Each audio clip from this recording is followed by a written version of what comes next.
Hindi talaga natin maiwasan na meron tayong partner na sobrang ang taas ng pride at hindi ito marunong magpakumbaba.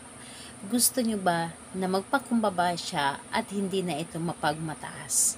Hello mga guys, kumusta kayo? Panibagong araw, panibagong video na naman tayo.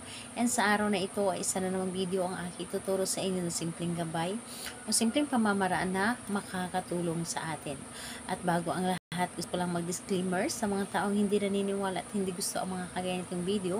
Please skip this video and maghanap kayo ng videos na gustong gusto nyo dahil ang video na ito ay para lamang ito sa mga taong naniniwala and gusto mag-try. Sa lahat po ng mga nagko-comment dito sa aking video dito sa loob ng aking channel, mag-iingat sa lahat ng mga nagre-reply sa inyo na dinadala kayo sa kanilang WhatsApp and Imo app upang makaiwas po tayo sa scam. Ngayon po, ituturo ko sa inyo paano magpakumbaba ang inyong partner. Paano siya magiging hindi na maging mapagmataas.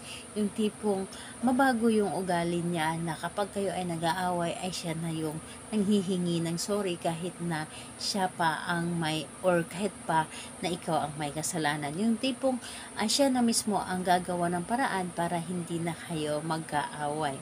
So, dito po ay pwede itong gawin sa parehas ang kasarian, babae ito babae, and lalaki ito lalaki. And syempre naman sa ating babae at lalaki na mag-partner. And dito po, ang kailangan natin dito ihanda is kailangan mo lamang dito ng panulat at kailangan mo lang din dito ng sibuyas. Pwedeng puti po na sibuyas kung ano po ang meron kayo.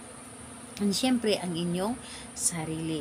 So, ngayon po, kapag ready na itong aking naipakita o naibanggit na ating gagamitin sa paggawa ng ating ritual, ang gagawin po ninyo is i-ready mo lamang ang inyong sarili. I-ready mo ang inyong sarili na siguraduhin po ninyo na hindi ka nagdududa sa isang ritual na inyong gagawin. Buo ang inyong loob, tiwala, paniniwala sa paggawa.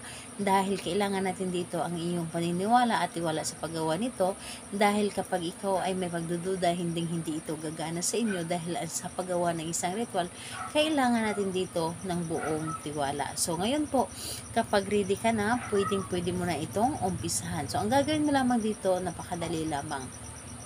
Sa iyong talampakan. Talampakan po sa may kaliwang banda ng talampakan.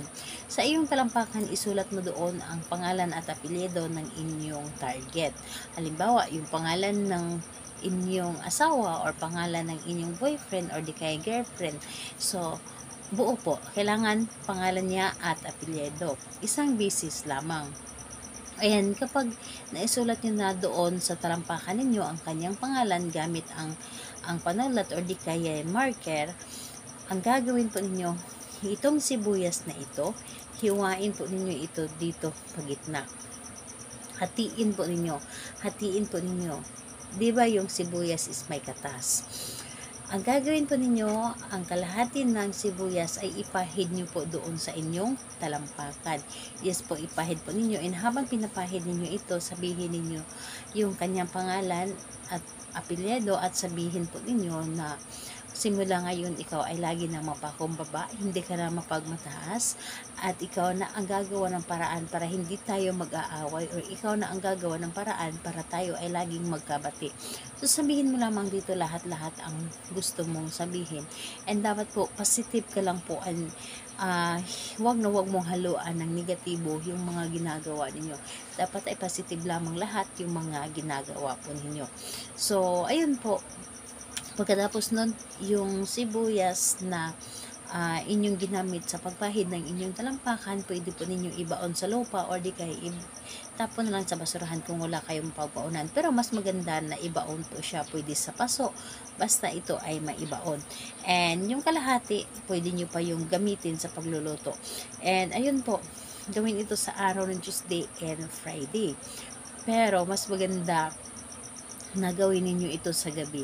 And kung hindi ka ba yung makapaghintay sa araw ng Tuesday and Friday, tulad ngayon, merong buwan and napakalaki ng buwan, pwede po ninyo ito gawin.